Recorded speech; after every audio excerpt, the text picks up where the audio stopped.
Hello, hello, everyone. Oh, what a surprise. I see a lot of familiar faces in the audience. I was not expecting. This is pretty cool. Thank you guys for coming. Welcome to UEFN for the storytellers out here that I want to say is pretty much all of us. I am John Diaz. Welcome. This will be building upon, if you were in this room already, this will be building upon the talk that was happening a little bit ago. And also this is for the people that will be watching this talk in the future. So for the people that are heavy into UI and UMG, we'll be touching upon some of the things that Joey already spoke about. And then for the people that can't make it because you guys are here, there is an adjacent talk happening by my non-relative Derek Diaz. They had to put the Diazes on at the same time, separate them pretty far from each other, but he is going much more in depth in UI. I'll be kind of somewhere in the middle.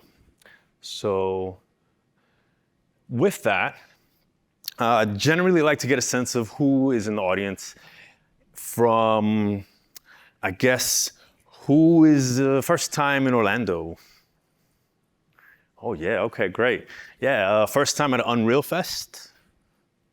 Oh, fantastic, yeah, welcome. Yeah, these are amazing. Like, I'll be biased, but these are my favorite game events. Like, bang for your buck, takeaways, things you learn. The people that come here, right, are generally all people that are on similar tech stacks, right? So you can't help but to cross-pollinate and share ideas and get inspiration and things of that nature. Curious who is here that was a participant in a game jam that happened at Full Sail University? All right, oh yeah, well, yeah. Great to have you, Ian, for sure, and Phoebe. Then who all is, I'd like to get a sense of who comes from like an Unreal background. All right, fantastic. And who is you more UEFN, Fortnite creative side? All right, a good healthy mix, a good healthy hybrid. Fantastic. So I like to start with saying how we are all storytellers. Who would identify themselves as a storyteller here? Yes, that's what I'm talking about. I want to see all the hands. I want to see them up. No matter what you may consider a story, what brings you to this presentation, from writings on cave walls, sharing knowledge, to hieroglyphics, we all have a story to tell, whether it's how we got here, where we're going, how our trips were, the things we're looking forward to, things we write, things we record ourselves, content we create, right? Those are all forms of stories. My story, I'm a New York City native. I've been all around the States working across different studios. I've had some time over in Canada. I graduated from right down the road in Full Sail around 2006. I come here by way of Sweden. I'm working for Epic Games out in Sweden. And I started as a game designer who's transitioned into tooling, and that's kind of my why. That's kind of what's brought me here to Epic, was the opportunity to work on UEFN and help others tell their story on that tool set. What I like to call kind of the next generation of developer, right? Like,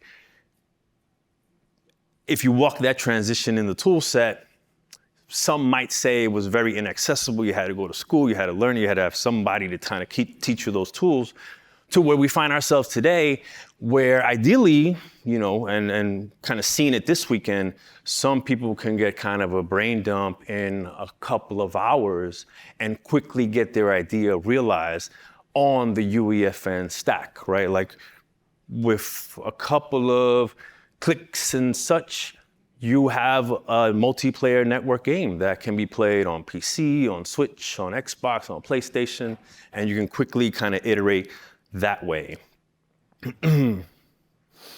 So building on the idea that we all have stories to tell. You now have tools available to you that allow you to reach as wide of an audience as can go as wide as the world, right? Like, how many times have you seen a video post go viral, right? And you share it because it's funny or engaging or it meant something to you, right? I mentioned here some of the things that have been worked on and some of the tools and updates that we've released over the years to help improve what you have access to. So we have some of the AI tools that we've released over the years. We have the narrative device. We've released new characters. And in addition to that, we have animation updates that we've dropped. So that allows you to bring in whatever character, pose them out, act through them, have them react to anything that happens in the world. And where we come today is now, recently, probably earlier this year, we have opened up the library of Fortnite characters that you have access to pick from, right? Because we kind of have, we all have called out the importance of visibility, seeing yourself represented, being able to identify with the character you're playing or the character you're communicating through. So that was kind of one of the bigger things that we worked towards at the end of last year and a bit more at the beginning of this year, right? When you open up that tool, you have pretty much like an infinitely scrolling list of characters to pick from, right? I have yet to see someone kind of get through it all and say that, hey, we need more, we want more.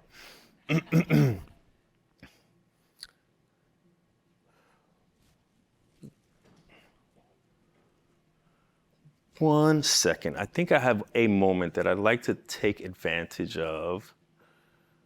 Yeah, I think the big thing to realize is for indie developers right now is like there's massive competition in every major genre. And so it's very unlikely that unless you just happen to be the world's best at a particular thing, that you're going to release a game in an existing highly competitive genre and win. A much better chance of success is in releasing something that hasn't been done before, being really unique and reaching an audience, even if big or medium size or small, reaching an audience and becoming really popular with that, making some money from it and being able to reinvest and then expand towards your ultimate dream. I think the one-shot go from idea to commercial success at massive scale is a lot less likely than the multi-step process of continually build better and better stuff over time until you get into a position of excellence.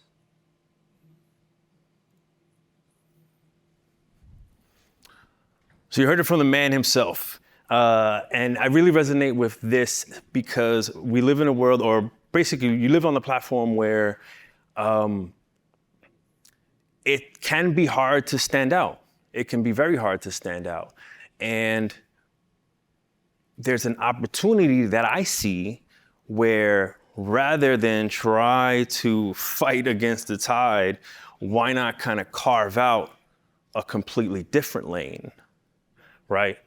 You have a much better chance of succeeding, being unique and finding an audience, no matter what size, than you do trying to kind of magically or luckily land something, right? To be that kind of viral hit that somebody clicks on and checks out and posts about. And that's the opportunity that I want to bring to you today is, where are the narrative experiences? Where are those really compelling single player tales, right? Where is the episodic content? Think about the shows that you consume. Think about the things that you're really excited about, made by whatever author, whatever creator, whatever interviewer, presenter, right? That you're really eager for their next thing to come out. That's kind of the thought that I propose to you today, is building smaller pieces of content that take advantage of these tools that I'm going to walk through to tell a story, no matter what size, big or small. Build out maybe a character that someone can attach themselves to and be really interested in their oncoming chapters. That's the opportunity that I see.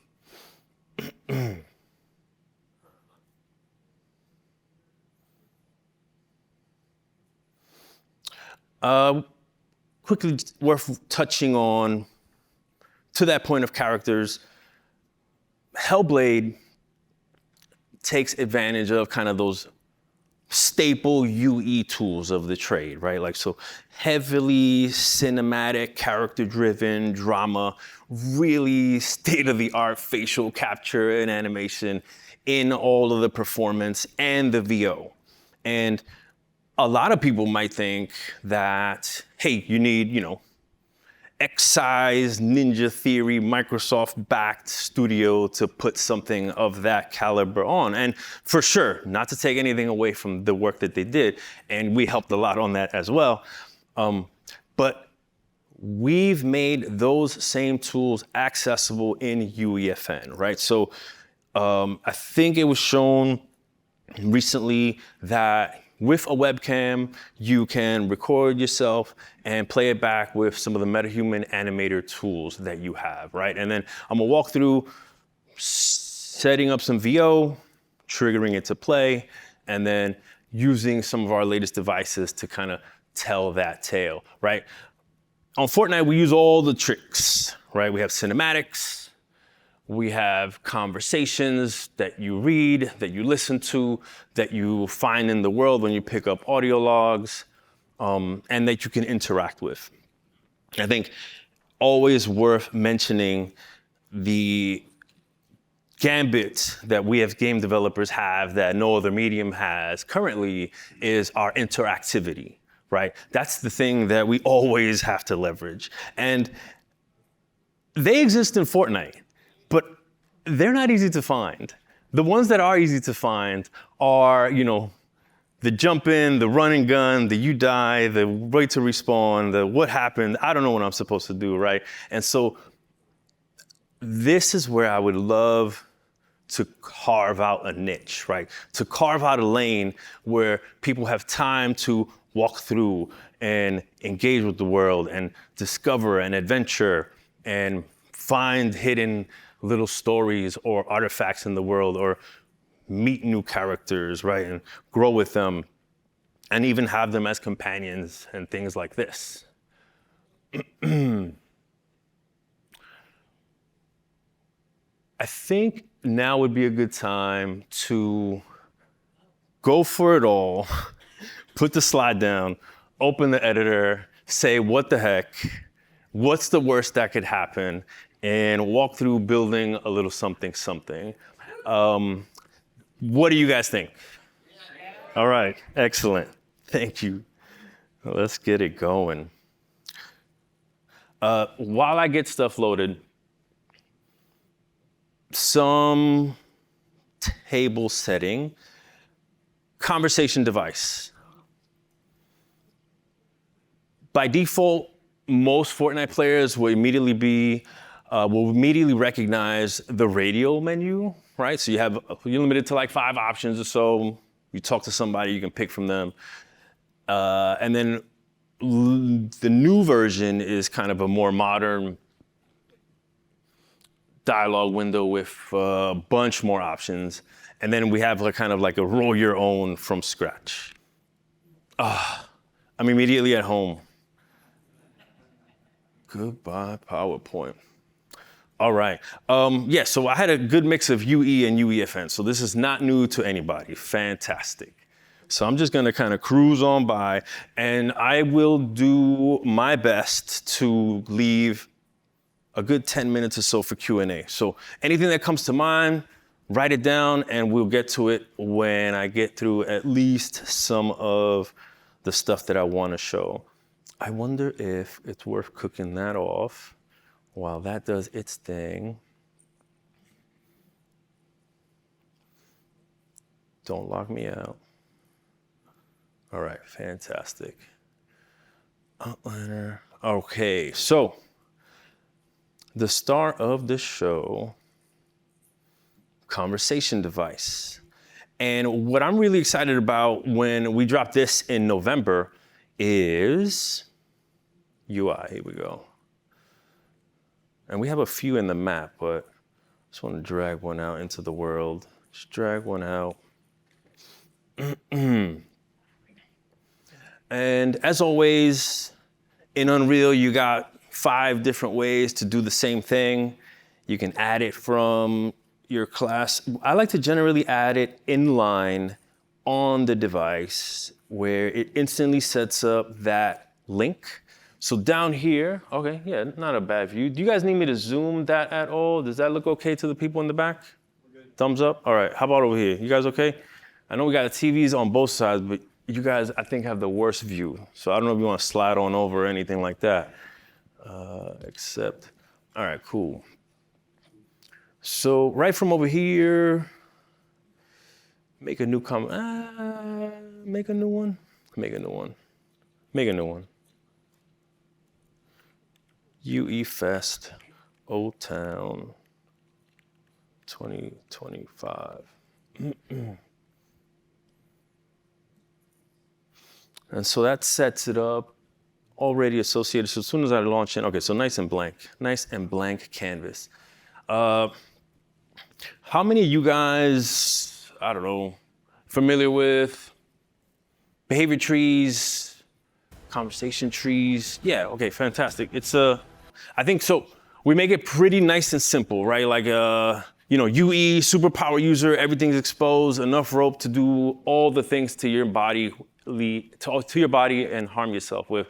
UEFN aims to kind of like, put some guardrails on, and the bowling bumpers, as I like to call it, right? Like, you can't gutter the ball too easily, right? So we set you up pretty nicely where you got kind of a handful of nodes to get going, right? So everything starts with this default entry point. A gotcha worth calling out is you can't string 2 nodes of the same type together. And then the pretty straightforward. Whatever you want your characters in the world to say, go into a speech node. And then everything you type in over here, you only have one field. Again, so I really love where we started you guys off at, right? Like straight to the point, the bare minimum to get the job done. And then it's pretty much speech and response, right? So you drag out of there, you get a response node, it's nice and color coded that it's a separate thing, and you write the text over here. What I really enjoy is anytime that there is some semblance of blueprint available to you in UEFN, right? Keep the dream alive, blueprint in UEFN. So some of those familiar paradigms are available to you. So, marquee, select, and press C to drop a comment. You have reroute nodes by double clicking on a connection. So that's really helpful if you end up having something monstrous like, let me open up another example.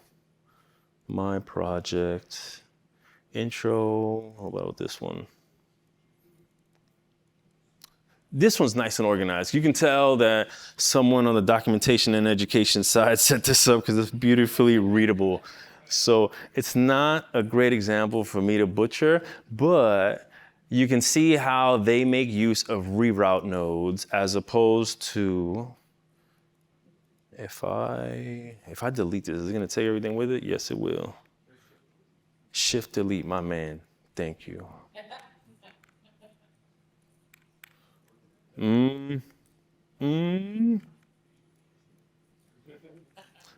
Nah, maybe we put the protection on there.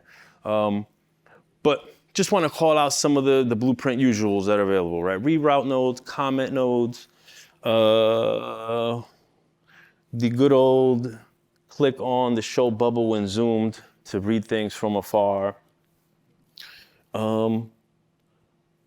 Pretty much speech and response, branches. Okay, branching dialogue, right? So key point of interactivity, having multiple selections, right? Like you love any classic RPG game, you know, you have your like super heroic response, you have maybe your neutral, I don't really know which way I want to roll response, and then you have your kind of like maybe more Sith aligned dark side response, right? And you know, and then there's shades of gray within there. And from any speech node, from any speech node, you are free to drop out as many different response nodes. And those will present themselves as options in the conversation that the player can pick from. Okay, the game is up and running over here. This is great. Ooh, one call out for the narrative people or the people that want to jump in this. I always love to highly recommend that before you set off to go typing away in editor, take time to set up your big beats in like a spreadsheet, right? Tried and true, old reliable. There's a lot of new tools that are pretty slick these days that people might shout out if you know of any, because I'm not gonna do it on stage from an Epic sponsored event. But let me think. Figure out kind of your big beats outside of the editor, and that way you get a sense of how things might flow, where your starts and ends are, where your filler is. Keep that spreadsheet. And also the good thing about it is that it's like collaboration friendly, right? Like easy to kind of send across, get feedback, iterate on things, change things. And then you might have an agreed upon cadence to like, okay, hey, let's update every Friday, right? Like let's go in and, you know, someone checks out the conversation asset and goes and makes all the updates. A huge thing for the interactivity and the way UEFN is set up, right? Event binding, right? That's where kind of the real power in this lies. And you have the ability to call out a conversation event. Right now, these are limited to 10, I believe. And I think in an update, we're gonna obviously scale that out. Has anybody run into that 10 limit and been like, I don't know, pissed off or upset? Curious if to me it seems low, but like if nobody's run into it, then I think we're doing fine. Okay. And then have you worked around it by any means or? Yeah, we built like a matrix. Okay. Yeah. Gotcha. Yeah, for sure. Yeah, that's what I was gonna kind of say. Is the way around it, right? Is to you kind of have nested subtrees, right? Where you have, let's say, conversation for John, right? But you have John chapter 1, John chapter 2, John chapter 3, right? And then you kind of drill down. Event 1 goes to conversation 2 event, right? And kicks that off and closes the conversation. Another way to kind of go about it, and generally the way I like to steer people, and it will also give me the opportunity to check out something that we call, what is it? Like the UEFN Dev Assistant. You guys saw this at the keynote? I gotta see how this thing works, man. Like, I do have a prompt prepared, so I am gonna cheat. That's what I'm talking about. Thank you. So, write me a verse device script that takes in a character device reference. When it's interacted with, it will initiative a conversation from a conversation device, add a handle conversation event function that has a switch statement from 1 to 3 that will listen to any conversation event. Also, the first event in the conversation will play an audio device and call the characters devices play emote function, right? Why write verse anymore? I mean, like this is kind of the thing we've been waiting for. I saw one on Twitter that made me laugh, right? That it was like, make me a red versus blue map that makes mad money or whatever. And it's like, genius. That's it. Yeah, so this does a pretty good job, honestly, like to walk you through the steps, point you to some docs that may be useful, should be useful, and then gives you the code snippet to just copy and paste. And not gonna lie, you gotta correct it every now and then, but this one looks like it might play. It might just compile and work, yeah. And yeah, so back to the point at hand. Yeah, you have your events that you can call from the dialogue tree. I generally really like to kind of consolidate all of my events in a simple verse script, right? So that I can kind of see everything. And more often than not, I'm gonna duplicate this, right? I'm gonna kind of recycle these functions across all of my characters in the world, and maybe make some modifications here or there, but generally they're all gonna kind of follow the same paradigm, right? So reusability and scalability is the name of the game, really, when you get going. Let's see how we're doing here. All right, so I think that's everything I wanted to show for the conversation device. One other gotcha wanted to call out. I've run into situations where you set up the options, like you have your keep going, can you repeat that? I'm done for now, right? Off of a speech node. And you don't really have any feedback. Like generally I would expect if I move this over to the left, that this would now take the first position as a response. And I don't think that's true, at least when I was kind of running into this yesterday. And you don't get any feedback like you do in a behavior tree to say, hey, this definitely happens first, this happens second, this happens third. I think the way to work around that is you have to detach that, right? So it's like Alt-click to break off connections, and then it'll remember the order that you connected them in. Okay, I just want to call that gotcha out. We have the different types of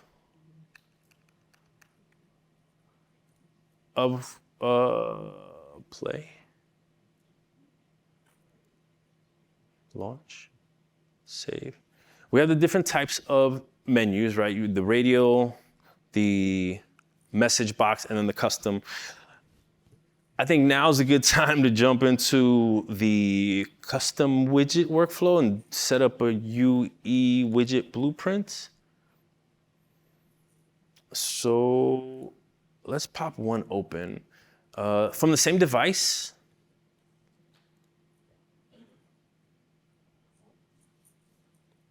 in the outliner, conversation. I'm just gonna go and come down here to its custom modal widget and create a new one and save it off. Widget blueprint, custom modal. No? Oh, I'm in the HLOT layer. My bad, not there. This one. I didn't like that. I didn't like that directory. Let me, my project, add UI widget blueprint. Here we go. Modal dialog variant. Default. All right, here we go. Okay. How many of you guys work in widget blueprints? You are? Oh, fantastic. All right, man. So we can kind of fly through this. All right. So for a custom dialogue window, you just need a few text blocks, right? Ooh, no. I just kind of jumped the gun there. are you guys more like free flowing canvas panel type people, or are you guys like nice gridded boxes within boxes in an overlay? Overlays? All right. So, all right. We're gonna go best practices mode, right? So like canvas panel, super WYSIWYG, right? I can drop in boxes and position them wherever, and it doesn't get in the way, and it doesn't interfere with anything. And it's wonderful and it works, right? However, as your game grows and you have different HUD elements and health bars and timers and mini maps and stuff like that, you try to layer it on, I think you're gonna struggle, right? I think this is where canvas panel and WYSIWYG kind of falls apart versus relying on overlays and all the kind of like constrained palette items that we have lend themselves much better to layers and things like this. So I'm gonna replace this with a overlay. We'll drop a text box for your, like, I don't know, body. We'll scale this up, font, something like that. We'll drop a few buttons for your different options. Regular, loud. There we go. So notice here, I try to click and drag, try to position it, and it doesn't let me. It slaps my hand, right? And that's kind of what we want. I'm gonna duplicate this a few times. So we got a few different options. You know, kind of like the hero response, the neutral response, and the, I don't know. You're like angry, not so happy response. I think one of the best things we have, and that I tend to use over and over, are stack boxes, right? So group select all the elements of a particular type.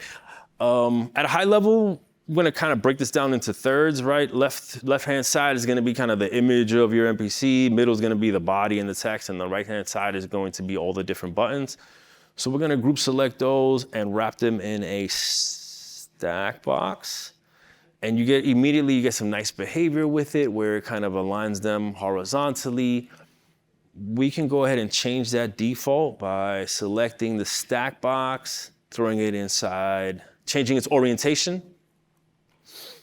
We got the body. I'm going to also throw an image over here. That's gonna take the place of the character's face. And we'll probably grow that up later. Okay, and then I'm gonna take everything and throw it into another stack box. And that's the name of the game, really. Boxes within boxes, as you guys said. I'm gonna push the body over here, image to the left. Let me think, buttons to the far right. How's that looking? Overlay. Let's throw some sample text in here. Body. Hey, welcome to the event. You got your responses. We want an image over here. Let me see if I can grab something. Okay, fantastic. At least those copied over. All right, let's go and import some textures. How we doing on time? 14 minutes. All right, let's do this. Import, no. Mega folder, textures. Gonna import. You gonna let me read this project? That's Jonesy, yeah, sweet. Bring them in. Bring in my Jonesy. How's this look? Look at that guy, man. Look okay. I think I have time. Let me see. See if I can make a little flip book real quick. Some best practices, just because I'd feel bad if we didn't kind of walk through these. I think they're a power of 2. Let's double check. 1280, 720. Let's make these down. Let's bring these down to 256. And then I'm going to make a little texture array. And this will give me that whole kind of library to kind of flip through. Save. There's probably some other thing I want to do here. Texture group UI, right? You're just kind of saving memory and optimizing and the such. No bitmaps. Good enough for now. And now we want to make a material off of that. Where'd it go? Texture 2D array. That's what I get for not renaming. TA, TS, TS, TA. Texture array. Okay. I'm gonna right click, make a material, and I'm gonna do some like material interpolating to kind of get it working. Let me see. I'm gonna change this to user interface. I'm gonna set this up to translucent or masked. I think, bear with me guys, texture coordinate. Probably going into a vector, make vector thing. Make vector.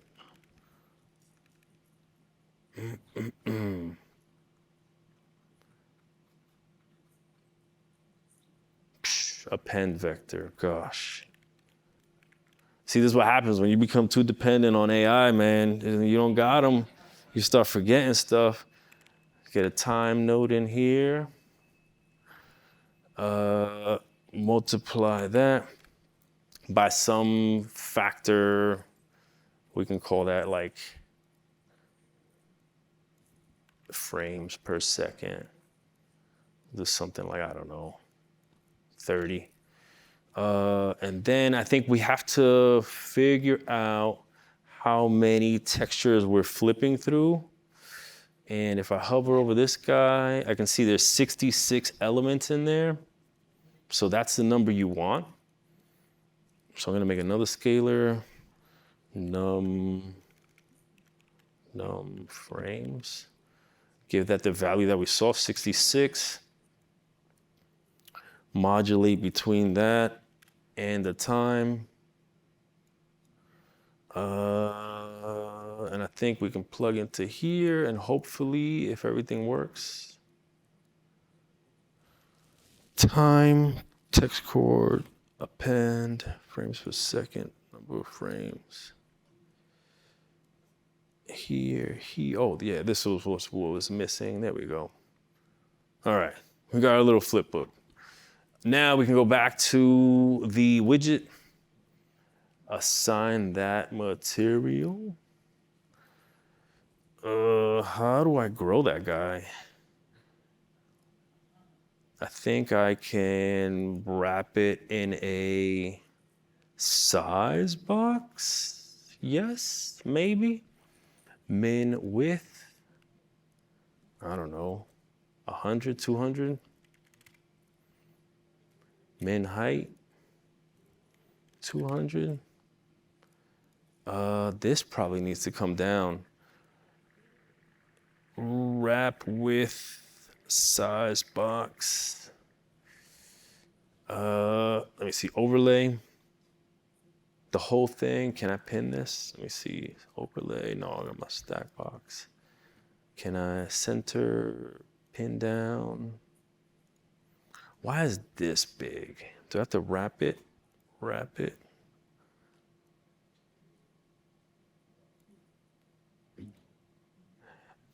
This will get me from time to time. I hope it doesn't happen to you guys.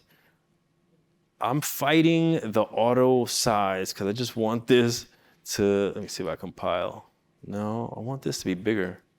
Stack box, size box, image size. Will this do it? Kinda.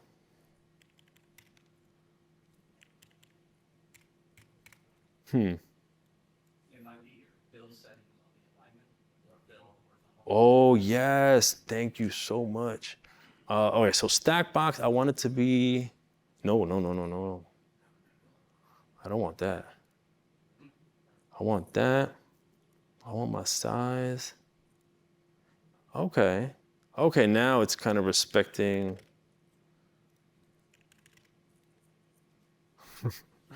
Well, it's taking up more real estate. Can I wrap this whole stack box in an overlay? Just the image?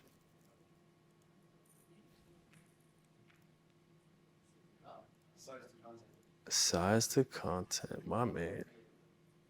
Of the overlay.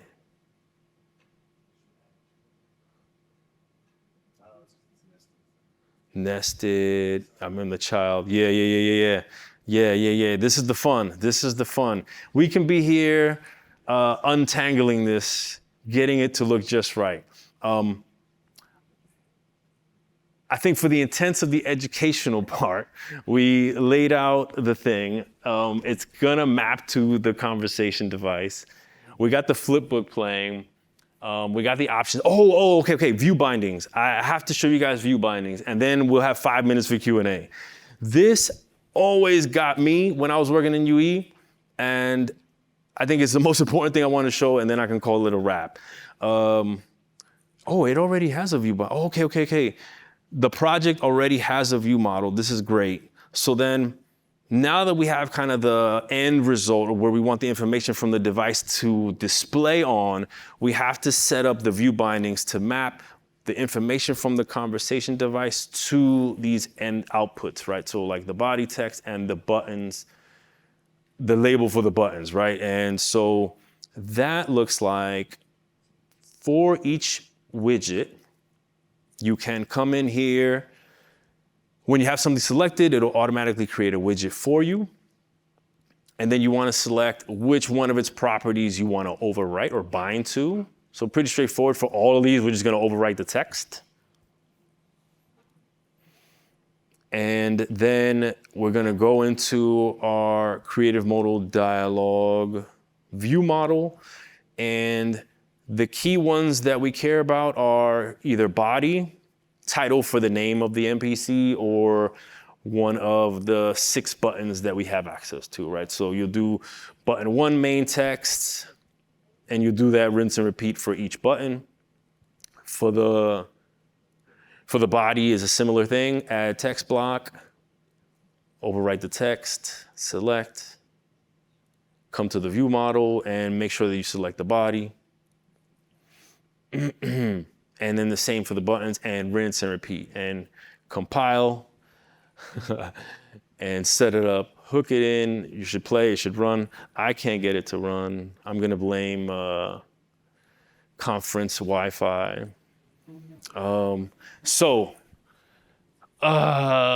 Thank you for bearing with me, y'all. That was not my PowerPoint that I was hoping that it would be when I came through, so we kind of had to wing it a little bit. So thank you so much for your patience and helping to get to this point in the presentation. With 4 minutes left, I'd love to open it up to Q&A. I do want to end with coming back to re-emphasizing the opportunity that exists in everybody getting on a platform of choice and telling a story that they have, creating characters, taking advantage of the tools that you have there. Thank you very much. Come on up, man.